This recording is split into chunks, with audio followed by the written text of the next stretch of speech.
نگینا کی آج شادی کی رات تھی۔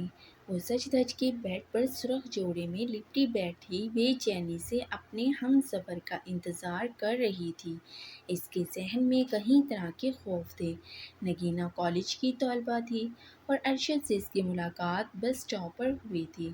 ارشد کالے رنگ کی اینک لگائے اور پینٹ شرٹ میں ملبوس نگینا کو تکتا رہتا تھا۔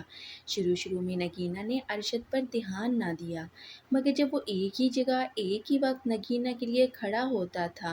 نگینا ایک مڈل کلاس فیملی سے تھی، پیار محبت کی باتوں سے بہت دور رہتی تھی۔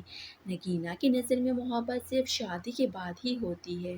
نگینا خود میں رہنے والی لڑکیوں میں سے تھی، کسی کی بات کو دل پہ نہ لیتی اور لڑائی کے بعد دل صاف کر لیتی۔ ایک بار کوئی معافی مانگ لے تو اسی وقت معاف کر دیتی تھی۔ نگینا کے خواب بہت بڑے تھے، مگر گھر کے حالات کی وجہ سے اس کے خواب ادھورے رہ گئے۔ وہ بس ان خوابوں کو پورا کرنا چاہتی تھی۔ نگینا کی عمر لگ بھگ 23-24 کے قریب تھی۔ نگینا کی آنکھیں نیلی گہری اور ہونٹ گلابی تھے۔ نگینا خود پہ زیادہ توجہ نہیں دیتی تھی، مگر حسن نگینا میں بلا کا تھا، جو اسے دیکھتا بس دیکھتا ہی رہتا۔ ارشد مسلسل 2 ماہ سے نگینا کے پیچھے تھا۔ نگینا کو احساس اس بات کا تب ہوا جب وہ ارشد پر نگاہ ڈالتی، وہ اسے ہی دیکھ رہا ہوتا تھا۔ ایک بار خیال آیا کہ کیوں نہ اس کی شکایت کی جائے، مگر پھر بوڑھے والد کا خیال آیا کہ بات آگے نہ بڑھ جائے۔ نگینا کا والد محنت مزدوری کرتا تھا۔ نگینا کے 2 بھائی تھے اور جس میں سے ایک نکما تھا اور دوسرا چھوٹا تھا، جو میٹرک میں پڑھائی کر رہا تھا۔ والدہ اکثر بیمار رہتی تھی۔ نگینا گھر کا خرچہ چلانے کے لیے گھر میں بچوں کو ٹیوشن پڑھایا کرتی تھی۔ گھر کا کچھ خرچہ والد اور باقی نگینا سنبھالتی تھی۔ نگینا کو ناولز اور کہانی پڑھنے کا بہت شوق تھا۔ آپ ہر روز میرے راستے میں کیوں کھڑے ہوتے ہیں مسٹر؟ میں مسلسل آپ کو نوٹ کر رہی ہوں۔ آخرکار آج نگینا نے ارشد سے ہمت کر کے سوال کر ہی دیا۔ نگینا کا چہرہ چونکہ دوسری طرف تھا، وہ نہیں چاہتی تھی کہ کوئی بات بنے، اس لیے نگینا دوسری طرف چہرہ کر کے بات کر رہی تھی۔ آپ اپنی نہیں، کم سے کم میری عزت کا تو خیال کریں۔ نگینا تھوڑی نروس بھی ہو رہی تھی۔ اس نے انجان شخص سے پہلی بار بات کی تھی۔ آپ کی عزت کے لیے ہی تو کھڑا ہوتا ہوں آ کر۔ آپ کو شاید یہ معلوم نہیں کہ میرے ساتھ جو لڑکے کھڑے ہوتے ہیں، ان کی نگاہ آپ کے جسم پہ ہوتی ہے اور وہ آپ کو شیطانی نگاہوں سے دیکھتے ہیں۔ میں آپ کی سیفٹی کے لیے کھڑا ہوتا ہوں تاکہ آپ کے ساتھ کوئی بری حرکت نہ کرے۔ اس دن کچھ اوباش لڑکے آپ کے بارے میں غلط بات کر رہے تھے۔ دیکھیں مسٹر، میرے بارے میں کوئی کچھ بھی کہے، مجھے پرواہ نہیں، اور میری عزت اللہ پاک کے ہاتھ ہے۔ وہ ذات اگر نہ چاہے تو کوئی کچھ بھی نہیں کر سکتا، اور برائے مہربانی آئندہ کے بعد میرے راستے میں مت کھڑے ہونا۔ دوسری سائڈ سے گاڑی کے نگینا کو متوجہ کیا اور نگینا گاڑی پر سوار ہو کر چلی گئی۔ ارشد نگینا کو دیکھتے ہی رہ گیا۔ نگینا رات کو بستر پر لیٹی تو اسی دن والا خیال آنے لگا۔ نگینا نے اپنا دماغ جھٹک دیا اور سو گئی۔ چونکہ اگلے دن چھٹی تھی، سارا دن کام کاج کر کے نگینا شدید تھک گئی۔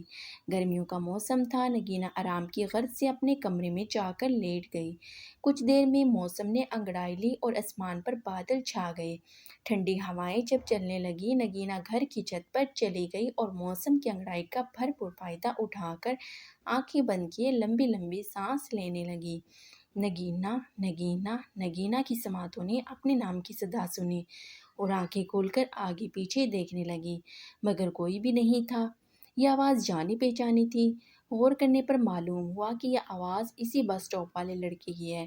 بیچارے کو میں نے خواہ میں سنا دی، نہ جانے کون تھا۔ اس کا دل نہ جانے کیوں دل کر رہا تھا کہ وہ اس لڑکے سے معافی مانگے۔ نگینا نے فیصلہ کر لیا کہ کل اس لڑکے سے معافی مانگے گی۔ اگلے دن بس اسٹاپ پر جا کھڑی ہوئی۔ 1 گھنٹہ گزرنے کے باوجود وہ انجان لڑکا اسے کہیں نظر نہ آیا۔ البتہ کچھ فکرے سننے کو ضرور ملے۔ پہلے تو نگینا کسی کے کہے ہوئے فکروں پر غور نہ کرتی تھی، مگر آج اس نے غور کیا تو نگینا نے دل میں سوچا کہ وہ لڑکا درست کہہ رہا تھا۔ نہ جانے کون تھا، کدھر سے آیا تھا۔ سلسلہ کچھ دن یوں ہی چلتا رہا۔ نگینا بھی اس بات کو بھولتی جا رہی تھی۔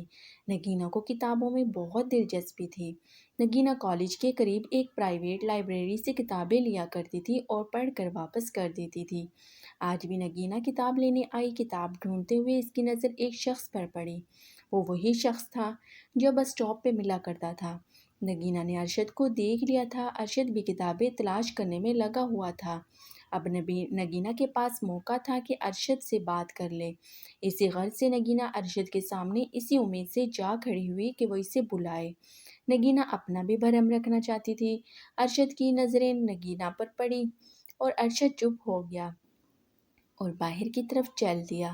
اسی اثنا پر نگینہ نے بھی کتابیں خرید لی اور باہر چلی گئی۔ ارشد شاید نگینہ کا ہی انتظار کر رہا تھا۔ وہ دونوں سڑک پر ایک دوسرے کو تکتے اور نظر چرا لیتے۔ ارشد نے ہمت کر کے نگینہ کو سلام کیا اور آنے کا مقصد بیان کیا۔ آپ یہاں کیا کر رہے ہیں؟ آپ کو بھی کتابیں پڑھنے کا شوق ہے؟ ارشد نے نگینہ سے کہا۔ جی مجھے بھی کتابیں ناولز پڑھنے کا بہت شوق ہے، نگینہ نے نارمل انداز میں ارشد کو جواب دیا۔ گرمی بہت ہے، آئیے میں آپ کو اپنی گاڑی میں آپ کے گھر ڈراپ کر دیتا ہوں۔ ادھر بات کرنا مناسب نہیں، ارشد نے اپنی گاڑی کی طرف اشارہ کرتے ہوئے نگینہ کو مخاطب کیا۔ نہیں نہیں میں چلی جاؤں گی۔ ارے ایسے کیسے، میں خود بس اسٹاپ تک چھوڑ دیتا ہوں، گھبرائیے مت، مجھے اپنا ہی سمجھیں۔ نگینہ اب کچھ سوچ رہی تھی اور اگلے ہی لمحے نگینہ راضی ہو گئی اور فرنٹ سیٹ پر جا کر بیٹھ گئی۔ آپ کے پاس اپنی گاڑی ہے، پھر آپ بس اسٹاپ پر کیوں کھڑے ہوتے تھے؟ نگینہ نے ارشد سے سوال کیا۔ وہ میں آپ کے لیے کھڑا ہوتا تھا کیونکہ آپ مجھے اچھی لگی ہیں۔ ارشد وقت برباد نہیں کرنا چاہتا تھا، جھٹ سے انکار کر دیا۔ آپ پاگل تو نہیں ہو گئے؟ آپ نے نہ مجھے سمجھا نہ جانا اور پسند کرنے لگے۔ نگینہ کا لہجہ تھوڑا سخت ہو گیا تھا۔ محترمہ، دل کسی کا ملازم نہیں جو پوچھ کر کسی کو پسند کرنے لگے۔ پھر دونوں جانب خاموشی چھا گئی۔ آپ سے میں نے معافی مانگنی تھی مگر آپ اس دن کے بعد نظر نہیں آئے۔ نگینہ نے خاموشی کو توڑتے ہوئے بات کو آگے بڑھایا۔ معافی ایک شرط پہ مل سکتی ہے، ارشد نے شرارتی انداز میں نگینہ سے کہا۔ کیا شرط ہے؟ نگینہ نے ارشد کا منہ دیکھتے ہوئے پوچھا۔ بس ایک کپ چائے سے معافی مل سکتی ہے۔ نہیں کوئی چائے وائے نہیں، ٹھیک ہے پھر کوئی معافی تسلیم نہیں کی جائے گی آپ کی، ارشد نے نگینہ سے بولا۔ اچھا ٹھیک ہے، نگینہ چائے کے لیے راضی ہو گئی۔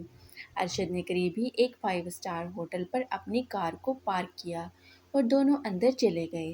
نگینہ نے آج سے پہلے اتنا شاندار ہوٹل کبھی نہیں دیکھا تھا۔ صاف ستھرا ماحول اور اے سیوں کی ٹھنڈی ہوا، جیسے نگینہ پیرس پہنچ گئی ہو۔ مگر نگینہ تھوڑا گھبرا بھی رہی تھی۔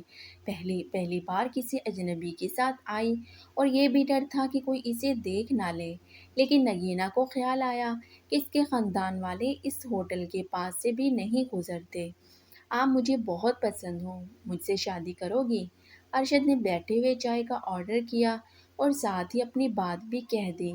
مسٹر، کیا بات کر رہے ہیں آپ؟ میں اور لڑکیوں کی طرح نہیں ہوں کہ جان پہچان بھی نہیں اور آ گئے لائن مارنے۔ ارے نہیں محترمہ، لائن جنہیں ماری جاتی ہے انہیں میں اتنی عزت نہیں دیتا۔ بائی دا وے نگینہ، آپ جیسی نیک لڑکی میں کبھی نہیں دیکھی۔ آپ کو میرا نام کیسے پتہ چلا؟ نگینہ نے حیران ہوتے ہوئے ارشد سے پوچھا۔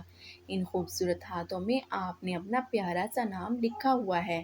ویسے میرا نام ارشد ہے اور میرا اپنا بزنس ہے۔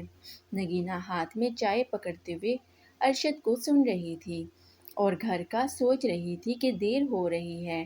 آپ بہت کم بولتی ہیں۔ ارشد کی دلی خواہش پوری ہو گئی۔ نگینہ نے اپنا نقاب اتار لیا تھا۔ خدا کی شان! ارشد کے منہ سے یکدم سے خداوند کریم کی تعریف سننے کو ملی۔ کیا ہوا؟ نگینہ نے ارشد سے جواب طلب کیا۔ کچھ نہیں ہوا، اللہ پاک کی شان بیان کی ہے کہ آپ میری سوچ سے زیادہ خوبصورت ہیں۔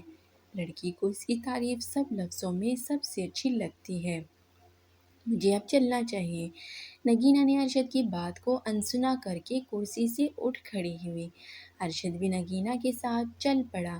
ارشد بات کو بڑھانا چاہتا تھا اور نگینہ بھی کچھ ایسا ہی چاہتی تھی، مگر شرم و حیا کا پیکر بنی بیٹھی تھی۔ اسے ارشد پہلی نظر میں ہی پسند آ گیا تھا، لیکن وہ اپنی زبان سے اظہار نہ کرنا چاہتی تھی۔ یہ لیں میرا وزٹنگ کارڈ، اس پہ میرا نمبر اور ایڈریس ہے، کوئی بھی کام ہو تو مجھے لازمی بتانا۔ بس اسٹاپ آ چکا تھا۔ نگینہ نے کچھ کہے بغیر کارڈ کو پرس میں رکھا اور اتر گئی اور پھر ارشد بھی چلا گیا۔